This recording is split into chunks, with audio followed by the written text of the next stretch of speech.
All right, folks, it is Thursday, November 20th, 2025, 1 week before Thanksgiving, and a lot of things are going on in the world. Taiwan president shows support for Japan in China dispute with a sushi lunch. So China warns there is no market for Japanese seafood exports as the spat over the Taiwan comments escalates. And China's overreach is handing Takashi an early win. Chinese travelers have canceled hundreds of thousands of trips to Japan amid the rising tensions. And Israeli airstrike kills 33 people in Gaza in escalation of post ceasefire attacks. Israeli strike, they're saying, killed at least 25 in one report from the New York Times in the Gaza amid the ceasefire, officials said on yesterday. And definitely that's something that folks are talking about as well. And Zelensky vows energy sector overhaul after a $100 million corruption scandal. So Ukraine's anti-graft chief warns of high-level pressure as energy sector scandal deepens. So definitely that is something that folks are talking about in the European theater. And at the COP30 Live, we need to think about how to live without fossil fuels, is what the Brazilian president said. And the early COP3 climate deal eludes Brazil, but Lula remains upbeat. Double down on push to abandon fossil fuels, 82 countries urge at the climate summit. And definitely that's something going on while Turkey is set to host COP31 after reaching a compromise with Australia. So definitely the next round of climate talks will be held in Turkey. Australia had failed bid to host COP31. It looks like a mess, but it actually may be the best results possible, is what The Guardian is saying. Russian attack kills 25 in Ukraine's Ternopil as Zelensky meets Erdogan in Turkey. Rescuers are scouring the wreckage for survivors after that deadly Russian attack on western Ukraine. And definitely, it looks like Russia is pummeling Ukraine with missiles and drones as the U.S. tries to revive peace talks. And the hunt is on for bears in Japan after those deadly attacks, and U.S. government issues a surprise warning about the Japan travel. So Japanese battle to keep bears at bay. And an ex-mayor is sentenced to life for human trafficking tied to scam centers, and that is what's going on with uh, things in the Philippine area. Alice Go, Philippine jails Chinese spy mayor for life. So Philippine courts convict the former mayor of human trafficking, and they've been accused of spying for China and have been sentenced to life in prison. UN resolution on Gaza imposes illegal trusteeship over Palestinians, and that is what some legal experts are saying. And Hamas is refusing to disarm. That means tough choices, according to the Washington Post. Is the UN resolution on Gaza hopeful or meaningless or dangerous, is what some folks are asking. West Bank, Israel emptying refugee camps, a crime against humanity.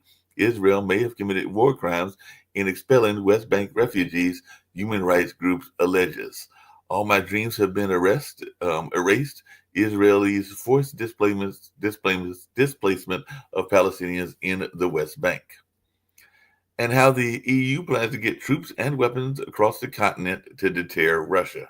Plan to speed tanks and armies across Europe in case of war with Russia. EU proposes a multi-billion-dollar euro plan to boost military mobility, defense tech amid the Russia tensions. And definitely, they're even calling it at the Financial Times the surreal 45-day trek at the heart of NATO's defense. Mount Semeru volcano eruption in Indonesia prompts evacuations, and nearly 1,000 evacuated as the erupting Indonesian volcano covers villages with hot ash. And it looks like it sent ash over 6,500 feet into the sky, threatening air traffic. And the next item on Donald Trump's foreign policy agenda appears to be Sudan.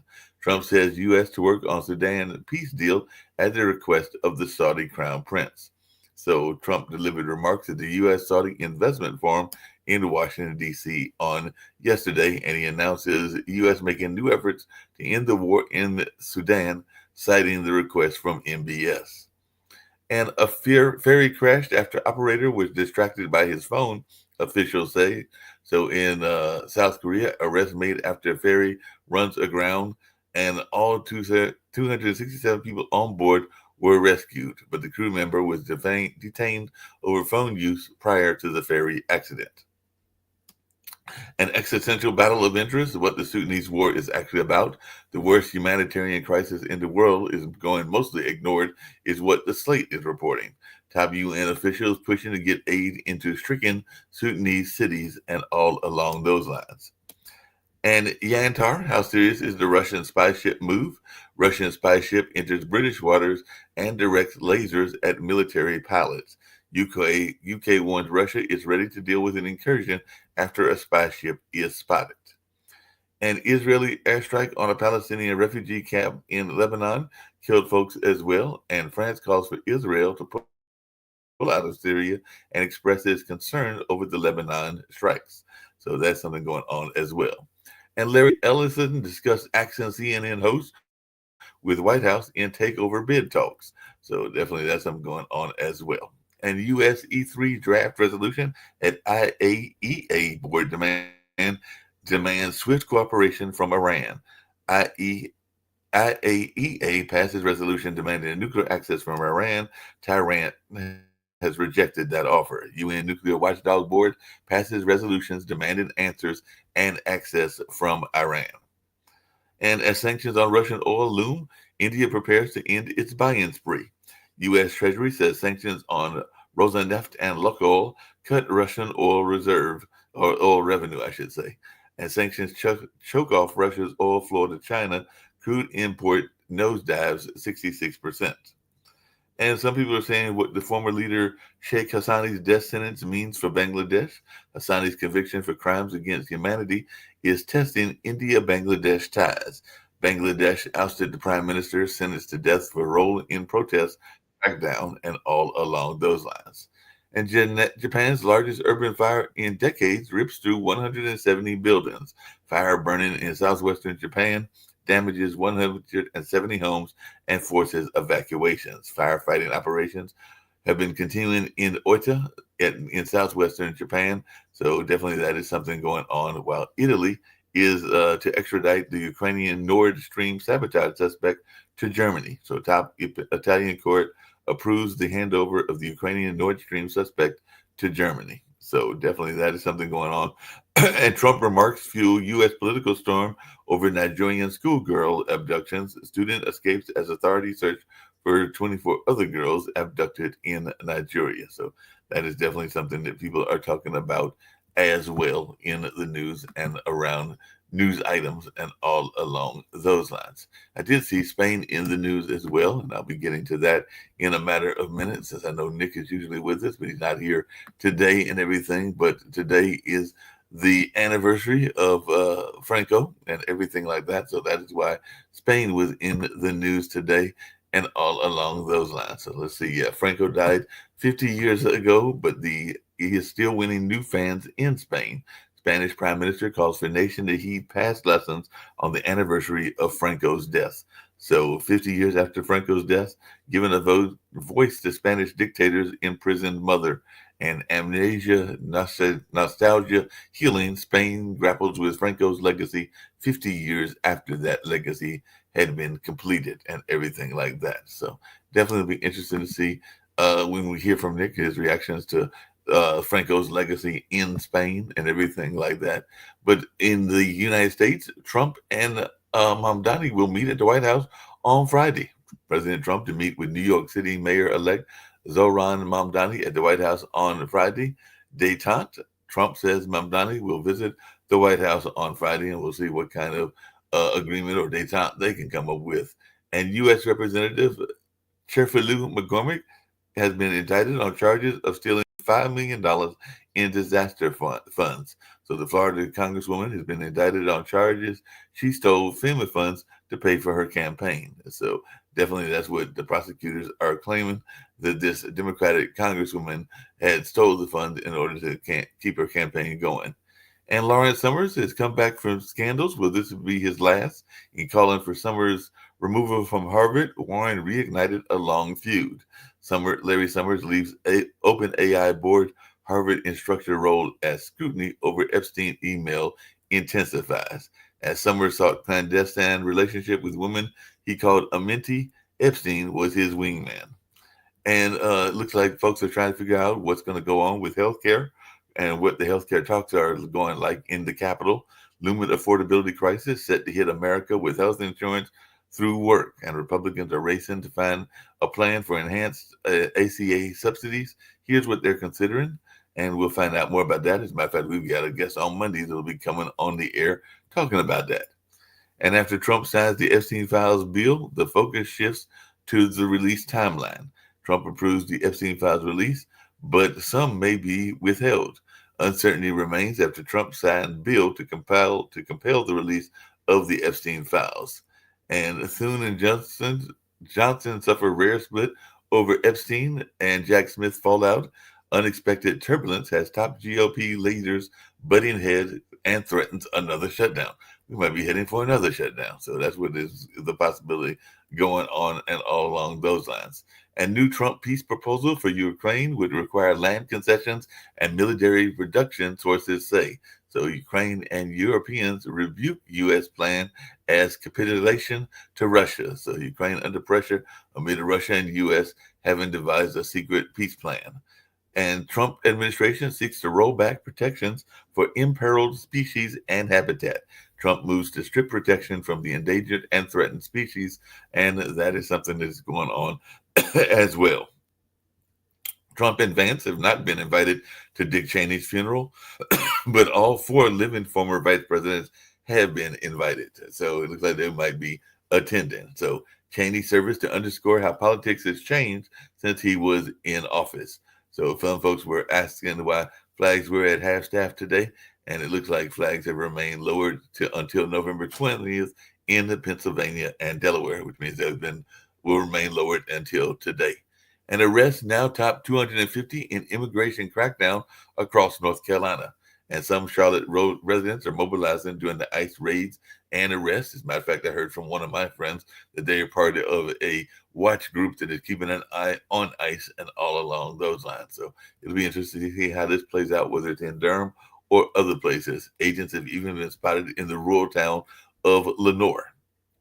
And Trump has used ICE and the National Guard and other federal forces across the U.S. And the DOJ's case against Comey faces trouble.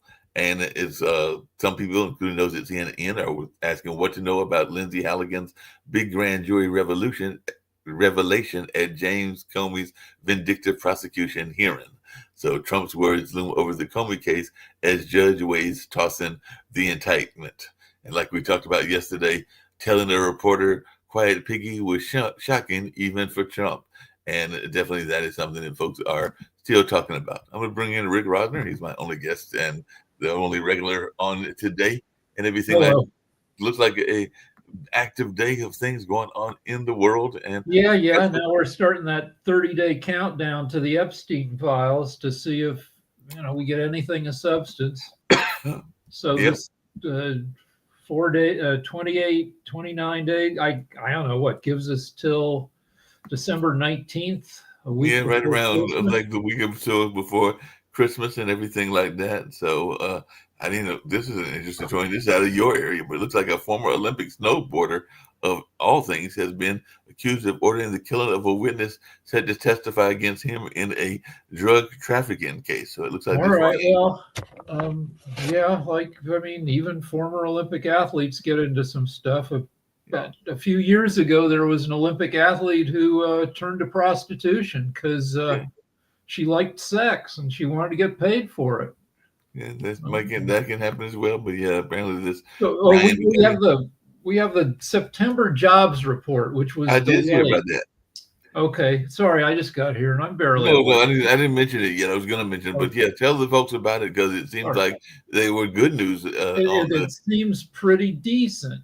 119,000 jobs added, which is nowhere near as many as the monthly jobs added under Biden, but it's not a decline, which is good news. However, they say the October number, I looked it up. So the September numbers, even though Trump has fired a bunch of people who helped come up with the numbers, those numbers are still considered trustworthy.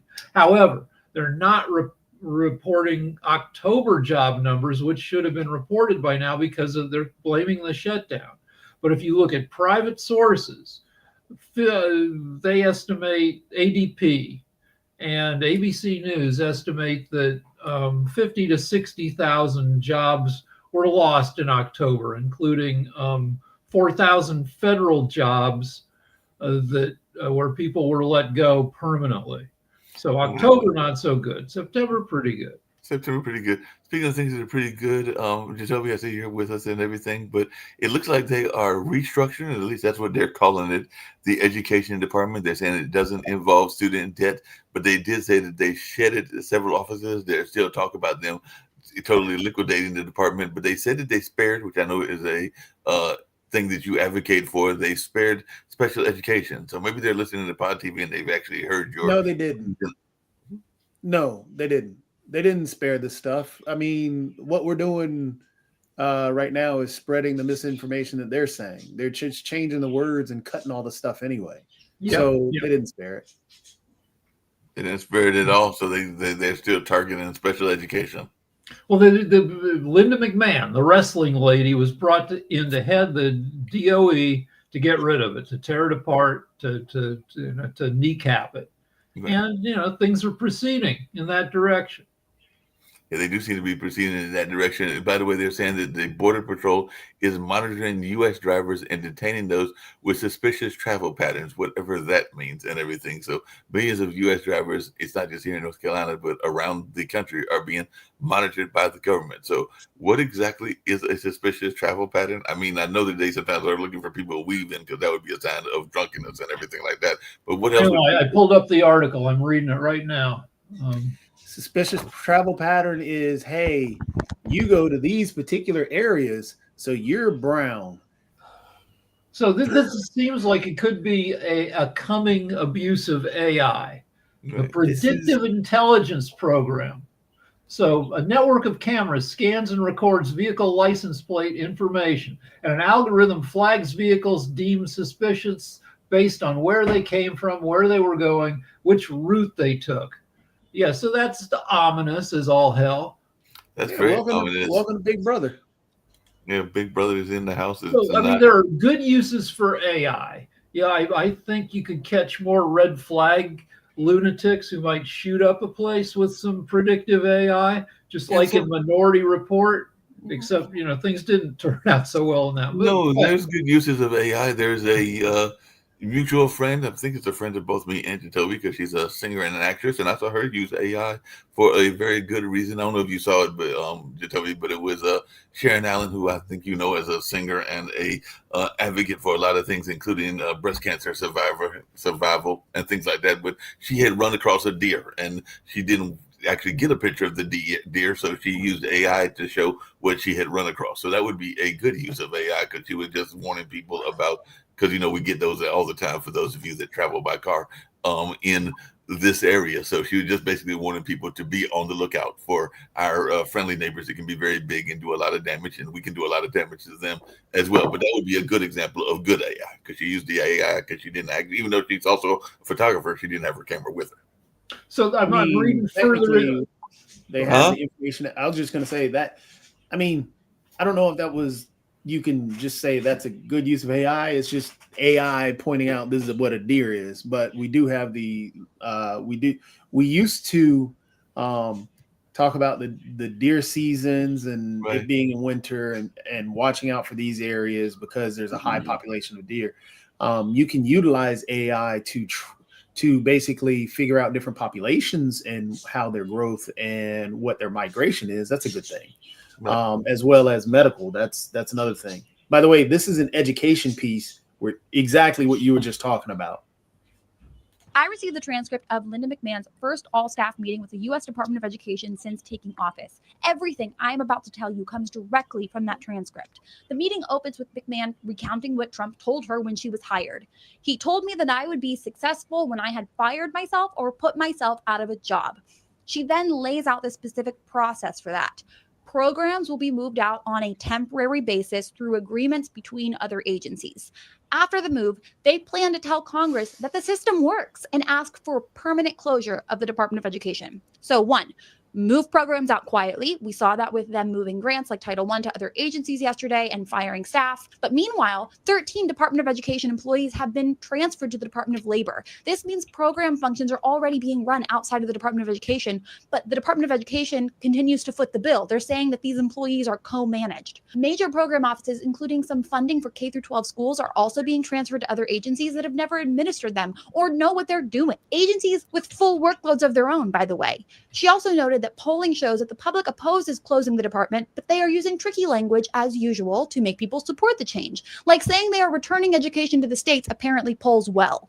She instructed employees to use this message. We are not talking about shutting down the Department of Education. We are talking about returning education to the states. So this is a coordinated narrative shift designed to fool the public into going along with this. But this is what Republicans do. They separate themselves from the policy, like closing the Department of Education, and they hammer home with messaging that works. She also touches on IDEA, says the funding will not change. That may flow through a different account or a different building, which is something she said before. And she frames federal oversight as unnecessary bureaucracy, which she has also said before. She also cites NAEP scores, saying that only 30 to 35% of students could read proficiently or do math proficiently. But the Department of Education doesn't set curriculum. You know that. It just helps kids access curriculum by filling in funding gaps and providing support and training. And without the department and its functions, we can expect to see worse scores, especially from our most vulnerable students. And these numbers probably reflect pandemic-related learning loss and delays, whatever. Alarmingly to me, not only is she destroying the department, she's incompetent. She outlines that the federal education system is being fundamentally restructured piecemeal style without a complete framework for what it's going to look like when she's done with it. I received the So essentially, again, the Department of Education was formed in 1979 under President Carter. Before that, it was part of the Department of Health, Education, and Welfare. And if you've been paying attention, you know, they don't love health and welfare either. And the whole deal with stripping the DOE is to give more money and power to Christian private schools. It's part of the Heritage Foundation's Plan 2025. Yeah, part of their whole agenda and everything like that. Just really quickly, we've got Sasha joining us as well. Go ahead. I was just gonna say this is another one, because this is another one that speaks the truth of another individual that put out something that is very true. Oh, let me take it off mute. Stupid, not that forgot your password again. Yeah. They think you're fucking stupid. Not regular stupid, not that forgot your password again stupid. They think you're fisting a beehive stupid, wandering into traffic stupid, should not be allowed to microwave soup without supervision stupid. That's the whole blueprint. That's the whole grand design. The Republicans' coffee-stained, dog-eared little star chart titled, "Assume the voters are fucking idiots." And Donald Trump, his commitment to that delusion is biblical, because he really, really thinks you're stupid. He needs you to be smooth-brained, adult-sized applesauce, wandering the grocery aisle like you're trying to solve a maze printed on bong water, weapons-grade stupid. He talks to America like he's babysitting adults who lick outlets for sport, and then proudly show him the scorch marks. He stands there in that tragic orange glow, a punished beach ball someone forgot to deflate after a Mar-a-Lago orgy, explaining the economy to a nation he assumes has the mental texture of damp casino carpet, still warm from whatever the hell happened on it, because he thinks you're fucking stupid. Look at him. The black funeral parlor hand caked in pancake makeup, the cankles fighting for their lives, the suit that isn't a suit but a tarp straining to hide a whole Radio Shack's worth of braces, pumps, bandages, batteries, backup generators, and whatever medieval contraption keeps him upright. And he calls that perfect health because he thinks you're fucking stupid. Then today, he bragged about saving you from the tariffs he put in place to bring down grocery prices he swears never went up. A man arguing with his own lies in real time because he thinks you're fucking stupid. He thinks you won't notice your grocery bill beating the shit out of your paycheck. He thinks you won't notice your rent turning into a hostage negotiation. He thinks shouting hottest economy in the world like a televangelist mid-stroke will make you forget we're living in the economic end scene of Thelma and Louise, because he thinks you're fucking stupid. And while you're rationing bread, he's building himself a $350 million gilded ballroom, a gaudy Xanadu of gold trim and mail-in security, a monument to his delusion constructed on the financial corpses of the people he screws, because he thinks you're fucking stupid. And now, right on schedule, the Epstein panic hits, and he's flailing like a man being hunted through a carnival funhouse by every terrible thing he's ever done. These emails aren't leaking. They're blowing the fuck up like IEDs in Outlook, little explosive truth bombs turning his alibis into shrapnel. Epstein says he could take Trump down. Epstein says Trump knew. Epstein said Trump asked Ghislaine to stop. The visits, the photos, the teenage employees, the girl who was 16, he knew he was involved. He is implicated. And he still wants you to believe they're fake and real, planned and exonerating, a hoax and an emergency, a nothing burger and a national crisis. Why? Because he thinks you're fucking stupid. Last week, he treated a discharge petition like it was the nuclear briefcase guarded by a laser maze, 3 horny angels, and a Doberman in night vision goggles, and poof! The concussed birthday clown declares himself the Pope of Transparency, even though he could release the Epstein files right now, this minute, on the toilet. He controls the DOJ. He's the one hiding the files. That pending investigation excuse, just gaslighting with a federal seal on it because he thinks you're fucking stupid. He posts stiff hostage photos with Melania, a woman radiating the energy of someone trying to astral project out of her marriage, and he thinks that counts as innocence because he thinks you're fucking stupid. And he genuinely believes 77 million self-sabotaging masochists are too stupid to notice. He's fixed no bridges, raised no wages, revived no factories, cleaned no water, lowered no insulin, helped no one but predators and plutocrats. Because he thinks his base is stupid. He thinks you're stupid. He thinks we're all stupid. Republicans have no platform, no policy, no improvements for anyone but the rich and the monstrous. So they distract, they misdirect, they shake jangly bullshit in your face like busted street magicians, hoping you won't look behind the curtain because they think you're fucking stupid. But the real question, the only question, the one they're betting everything on is, are you? Which is true. Everything that she pointed out is true. Yeah, that makes a lot of sense and a lot of claims there and everything. I saw your hand, Nick, but I did have a question because I saw that Nick was in the background and everything. So yeah, the only thing stupid was the video. I had a question for you based on what that video, but also but today is the 50th anniversary of Franco, and Franco was a dictator that used to be in Spain. I know you now live in Spain. So what is your reaction to how are people handling the anniversary of Franco in Spain? I hear that they're trying to figure out. Franco's been dead for 50 years, so it's not a big deal. But boy, that was a stupid video, I must admit, because they're not showing the reality of what's happening in the United States. Number one, the border. They had a whole documentary, and not a political one, just a factual documentary about the border and not having zillions of people crossing illegally anymore. So, like it or not, border control is working and his policies are working. Then they had another one today. I don't know if Sasha saw the economy. You know, the economy is roaring, you know, so I noticed that video didn't discuss that either. So the two main platforms he ran off of, he delivered the economy and immigration. Yet that video was, I guarantee you, that video was stupid. The economy isn't exactly roaring. What the stock market's going crazy because Nvidia came back with huge numbers. So the AI, if it's a bubble gets to continue for a while. The other economic you can call it a bubble. I just call it reality. I mean, I'm betting reality. I'm betting wrong. So you guys can go ahead and bet again. Here's the reality. But wait, hold on. One reason the economy, the stock market is thriving is they love incompetent, paralyzed government. Wall Street loves fucked up government because then there's nobody guarding the hen house from whatever corporations want to do. The stock market went crazy at the end of Reagan when Reagan was compromised. Wait. Y'all are going in the market. I mean, they like. I hate to say it, guys. They like seeing their 401k. This is why. I know you want to. Hold on a second. I think it's Jacoby's turn, and then it'll be your turn. Let me point a few things out here because you're talking about the stupid video. I hope. And this is why they do think you're stupid, and you're proving it. So you talked about the border. The border evidently was this grandiose thing that was so bad.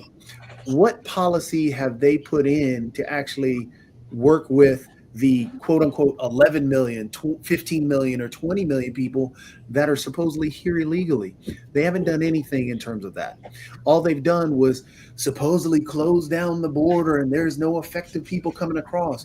Well, that really wasn't the problem. The problem was the issue that you claimed that there were 20 and 30 million people already here that were taking so many jobs from everybody else. There's been no policy. So they put on a show because you're freaking stupid. Then number two, you talk about the economy. First thing that you talked about is, oh, well, the stock market. Oh, the stock. Okay, the stock market has been going up ever since the crash that we had in 2008, which President Obama had. The stock market has been going up ever since then. So the stock market is a nebulous thing that really doesn't have an effect on many other people than those that are truly invested in it. The economy that we're talking about is the fact that this man ran on a platform saying that he's going to lower prices on day one. Prices year to year are higher. Inflation year to year is higher. So when we're talking about the economy is getting worse. His actually, and Rick, you can back me up on this by looking up these polling numbers. His numbers on the economy, because when he came in, his numbers were higher than they were now. So the actual polling on the economy, 78%, if I remember. Well, actually less than that, 70%, at least 70%. I have the number. Say that, okay, so he's underwater by 20% on the economy. So that is 20% more people disapprove of how he's handling it than approve. Exactly. So his numbers when he started were higher because people had faith that the economy was going better, but it's not. It's actually getting worse and worse. Also, if you take a look at the dollar value is actually lower than it was when he took office. The tariffs, for example, his grandiose plan to bring so much money back into the economy, because his dumb tail put tariffs on places that had just penguins in it, and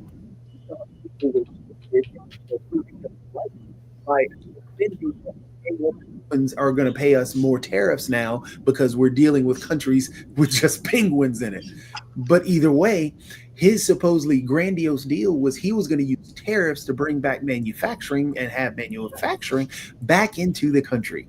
He's lost jobs in the manufacturing area ever since he's been in office. So therefore, tariffs haven't worked to do that. Then it's supposedly a negotiation tool.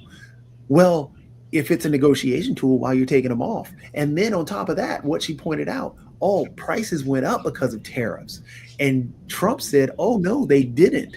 Well, now he's pulling the tariffs off because he wants the prices to go down. Well, you can't have it both ways. Tariffs couldn't have not affected the prices when you put them on, but supposedly affect the prices when you pull them off. Why does he do that? Because exactly what she said. And thank you, Nick, for giving us an example of why you're trying to show that you're stupid. Speaking of that and everything like that, I did see that there is information that the Democrats might be interested in. Can we reply to that? I'm going to let you respond to that. Series of information to everybody, because obviously Jacoby doesn't follow the market. Although 60%. We're not talking about the market. Actually, Nick, what you're doing is you're actually bringing up something that I didn't even talk about. I never interrupted you. You're bringing up something that I didn't talk about. What you're doing is I never interrupted you. That doesn't even defend. Okay, the only reason you're interrupting me is you're going to lose all your. Let's do this the easy way. Let's do this the easy way. So you just want to continue interrupting. Okay, do like the liberals do. Just go talk to yourself. Nick, hey Nick, I'm talking to you right now. Let's do this the easy way. Prove me wrong. Our prices across the board on groceries, are they higher year to year? Now, I mean, are they higher now than they were in November of 2024? Are they higher today than they were in November 2024? Simple question. Yeah, he disappeared and everything. I think. Right. So the dollar versus the euro, Europe's currency is down 10.7% in 2025. The dollar value, how is that going? So, I mean, if you want to buy euros, if you're going to Spain to visit Nick, your dollar will get you 10.7% less euros now than at the end of last year. Sasha, I think you had a point. Yes, I do. This is the greatest misconception that the Trump's tariffs are bringing jobs back to America, that countries against whom the tariffs were employed, they are paying us a lot of money, and therefore America will benefit from it. No, that's not the case at all. Countries are not paying anything, not even 1 penny. All the tariffs are borne by U.S. citizens, by U.S. corporations. So this is a new form of tax that Trump single-handedly put on American taxpayers. Whether they liked it or not, whether they want it or not, this is a reality.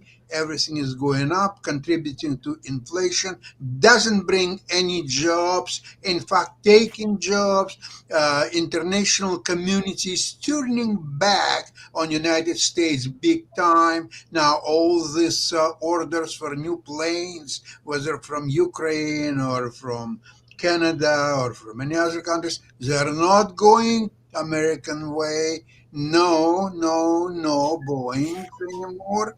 It will be Sweden plane, Gripen. It will be French Rafale and other planes and other the military systems. So Trump is actually losing not only the war on the inflation, that everything is much more expensive today than a year ago, which is true. He is losing it internationally. He is trying to cover up this Epstein situation. Actually, this is me and Nick. I'd like to know your opinion. So now the Congress, 100% almost there. Trump signs, release files immediately. At the same time, on the other hand, he's saying to the Justice Department to start to investigate top Democrats, Clinton and some others or so on. So that provides excuse for Department of Justice not to release the files. In fact, the Congress, the president himself says, release the files.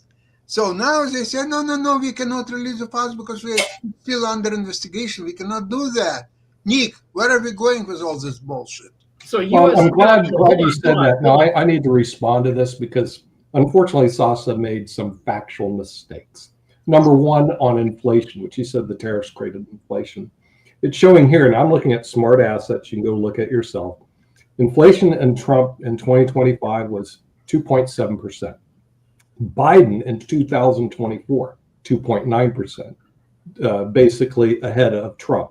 Biden in 2023, 4.1%, much higher than Trump. Biden in 2022, 8%, much higher than Trump. So to say that the tariffs created inflation is again just a false narrative. Who's interrupting me? I don't interrupt them. Oh, it's Toby. So Toby, I'm going to yield the floor. You can say what you like because I'm just speaking. I'm just speaking facts. You guys can make your fantasies up. I want you to use that same application. I want you to use that same application. September of 2025, what was inflation? 3%. Okay, I'll answer for you since you're not going to. All right, here I have some jobs numbers. All right, job 2.4%. So again, what you're actually making up, Nick, is you're trying to create some narrative that's untrue. I'm sorry, you're just wrong. Okay, but if Steve Rouse here before he goes, let me quickly give you numbers. Job growth, 2023, 225,000 a month. 2024, 186,000 a month. So far, 2025, 125,000 a month. So job growth is down 1/3 to 40% under Trump so far. Well, I'm glad Steve's here because I got a question I was going to ask everybody, but I'll direct it to Steve because I know Steve's been involved in what's going on and everything like that, because he is a representative and running for another office. Now, I'm trying to figure out, Steve, with these ICE raids, if they're raiding places like Home Depot and a number of other places like that and everything in that space, and actually arresting some folks and detaining some folks, who is supposed to be replacing these jobs and everything like that? Because a lot of times people jobs that people don't want. I'm sorry that I've been doing literally the last 2 days press interviews all week on ICE. It's just been crazy. And first of all, and real quickly, just America presented Ukraine with a 28-point peace plan. We'll talk about that later in the week, tomorrow. And Donald Trump did sign a bill requiring American Justice Department to release all files related to Jeffrey Epstein. So, but let's focus my time with you today on ICE raids. So that's a great point. I mean, we just don't know. We don't focus a lot on the economy. And what I'm seeing already is, construction sites were slow, restaurants, it was hard to find, places where people were working because everyone was afraid. So there's definitely no answer on what we would do to replace these jobs, and particularly in agriculture, farming, these jobs, lawn maintenance, things like that. The first thing I would say, too, is that there's a confusion between asylum and immigration. We don't see a lot of focus on why people are leaving. For example, Venezuela. You have a dictator that is a ruthless dictator that is persecuting and torturing people. We have a Secretary of State, Marco Rubio, who's a son of immigrants from Cuba. And, this is only 90 miles from the coast of Florida, United States of America. And people are leaving, but you cannot come in with asylum unless you're granted asylum by the country. Madeleine Albright, our former Secretary of State, her family was granted asylum. She went on to become the Secretary of State, under Clinton administration. So the bottom line is, we need a foreign policy that's making the conditions in these countries better, so many of people are not coming. The third point is that uncertainty and fear. So many Indians are here legally, but my phone's been going off the hook about, well, what if I get pulled over? Even for me, what if I get pulled over? Even though I'm a council member running for Wake County Commission, what if I get pulled over? I don't carry my passport in my car. What paperwork do I need if my paperwork has been expired? So my thing is, I don't believe bringing a federal agency is going to create any solution to our immigration problem. We already have sheriffs and police officers that keep us safe. This is just a media stunt as far as I'm concerned by Trump, but it shouldn't be a surprise because he told us he was going to do it. Yeah, and he seems like he's going to various places because he started in urban areas like Charlotte and then Raleigh and Durham. I did see that our mayor of Durham was on Morning Joe yesterday, and part of what he was doing was talking to one of the mayors from Ohio. I think it might have been Cleveland, if I remember correctly, and everything like that about what's going on in this space. But some people were even critical of him, wondering why he wasn't here in Durham dealing with what was going on. But that was their critique while he was on a national news show and everything like that. But I did see that I think today they were in the more rural town of the north and everything like that. So it does seem like they are spreading throughout. The Chicago Tribune, the newspaper, studied the list of people taken by ICE in the raids on Chicago, and 97% of them had no criminal record whatsoever. No rapists, no murderers, and 29 out of 30 of them on average just had nothing. No DUIs, no freaking anything. So we are... At some point, we have to be honest. I mean, we legitimately just have to be honest and really begin to fight back about what's taking place. We don't want to admit it because it's a bad thing.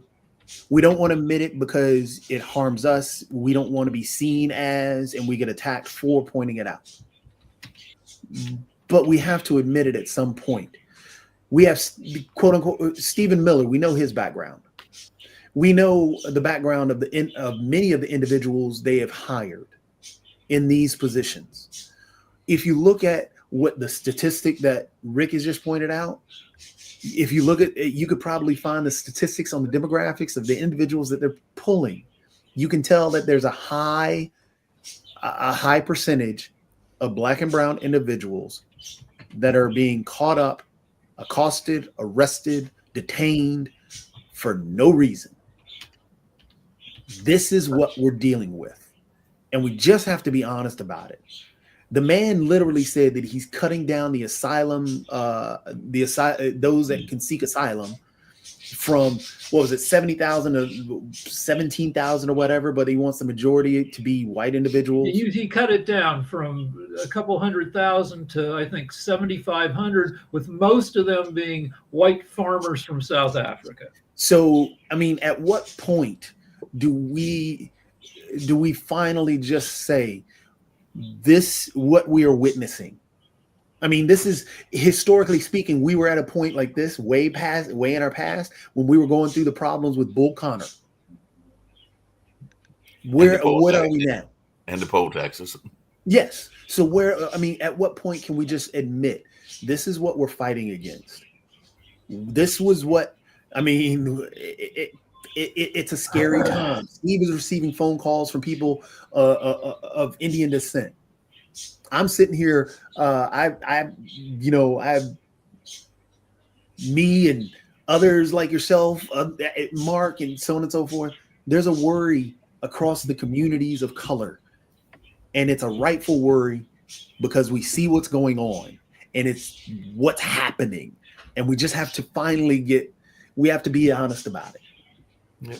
Sasha, you had a point, and then Rick. Yeah, Steve, I have one question for you. I asked that question Nick, but Nick was very evasive and he started to talk all kind of nonsense about economics or so on. The question is very simple.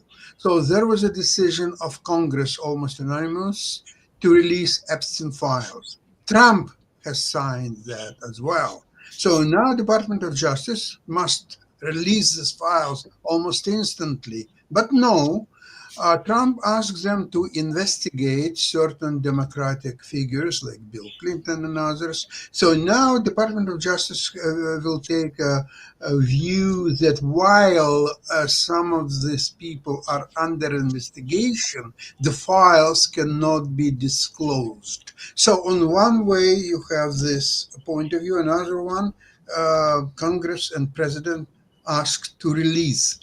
What's your opinion, Steve, how it's going to be played out? Sasha, I have not been keeping up with this issue because of all the focus on ICE. I have no idea. I think it's weird how this whole thing is played out, and I just hope that Trump will comply with whatever files need to be released and examined. And I think the question is, what is he hiding? And I'll be more prepared to answer this tomorrow, but what are your thoughts on this issue? My thoughts are that this is exactly a planned sabotage of releasing the files, saying that while certain people are under investigation, there is an excuse not to release these files, or most of those files. I don't know which way it will go. And therefore, the will of people, the victims, the Congress, the president himself, all that could be derailed and ignored by simple, I would say, just a con job by president saying, the Department of Justice, investigate Clinton and others, their names must be in the files. Go ahead and do it. So they can investigate for another 3 years or so until next federal president's election. I want to go back to ICE for a second with some numbers here. So I've got to leave in a minute, guys. Sasha, thank you for that insight. I got to leave in 2 minutes, but go ahead.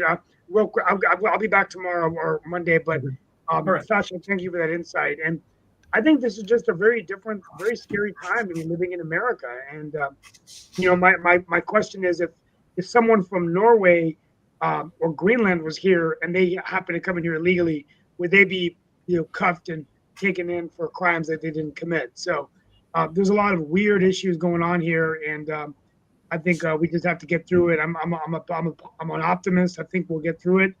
Elections have consequences. The American people elected Donald Trump. He said he was going to do this, and he's doing what he said.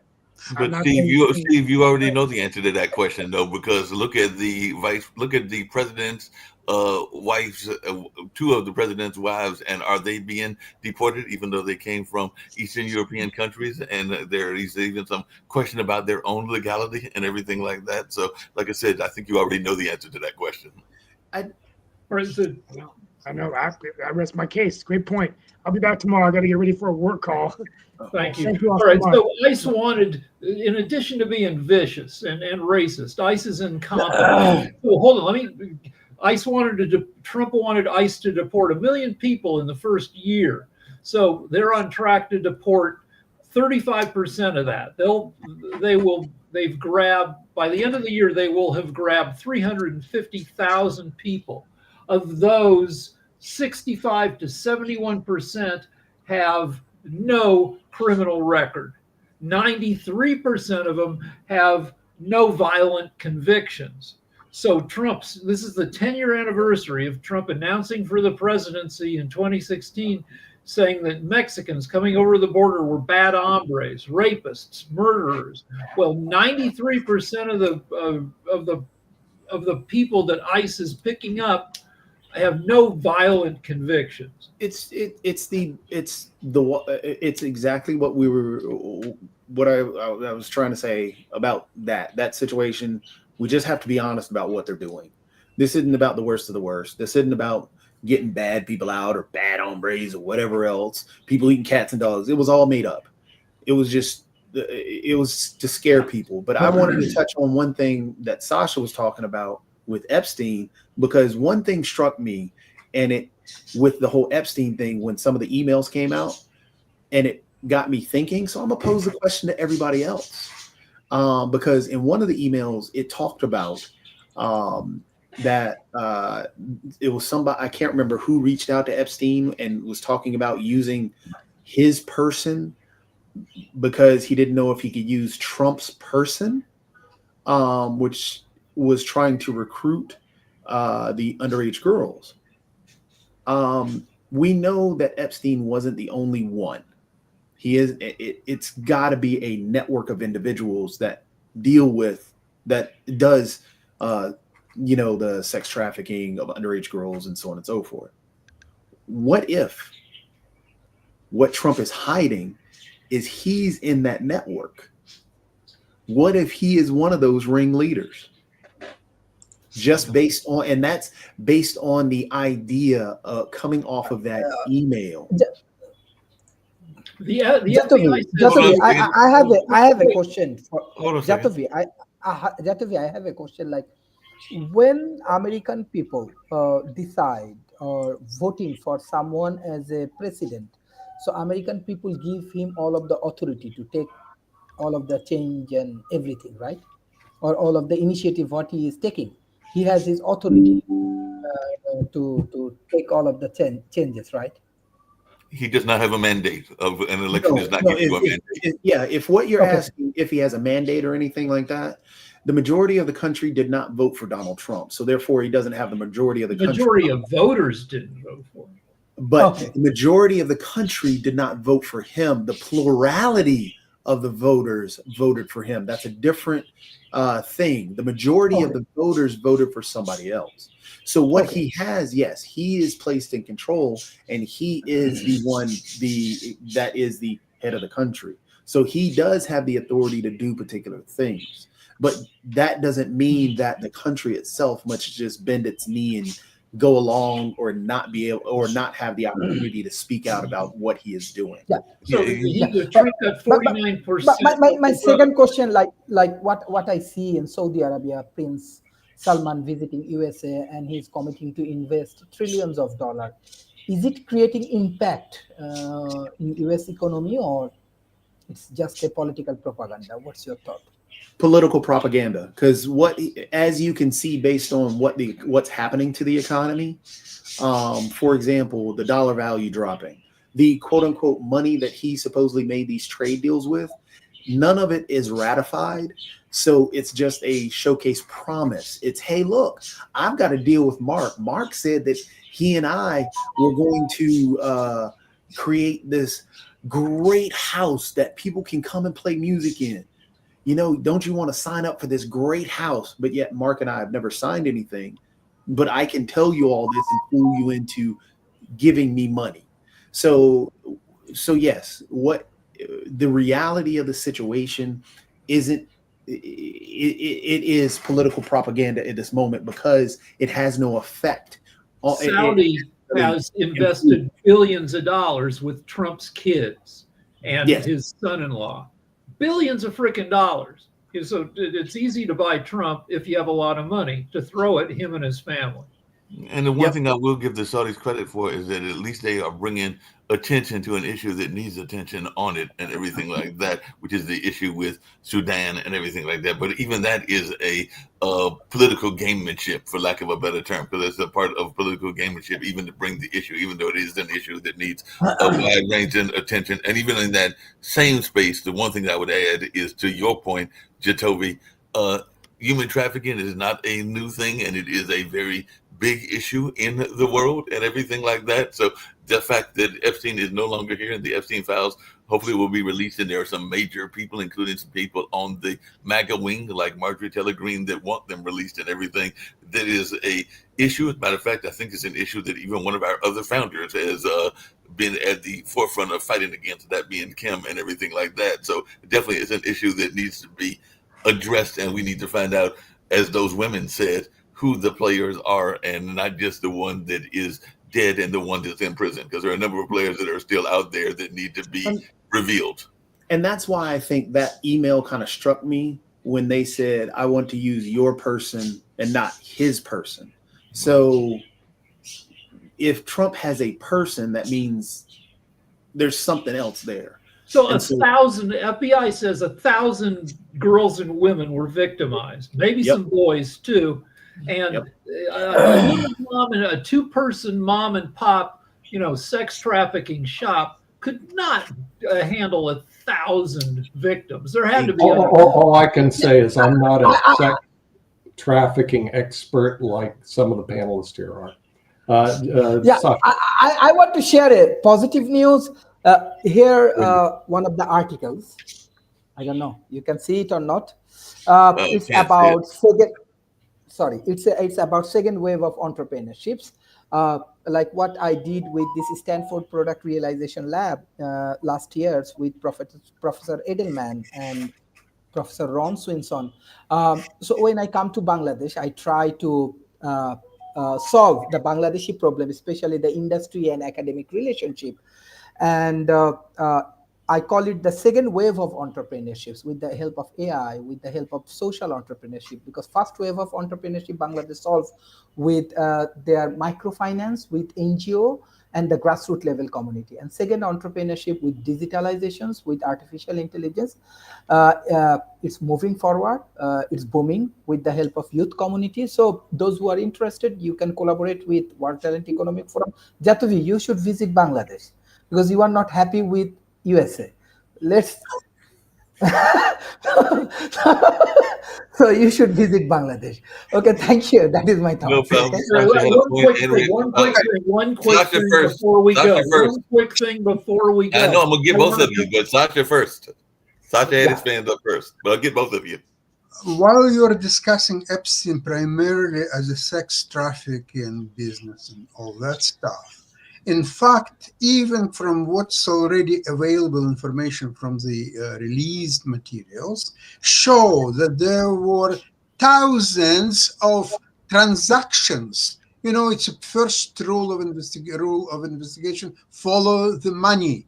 So there were numerous thousands of transactions between Epstein's account and a lot of agencies, federal agencies like Department of Justice, like many others, sometimes several transactions a day.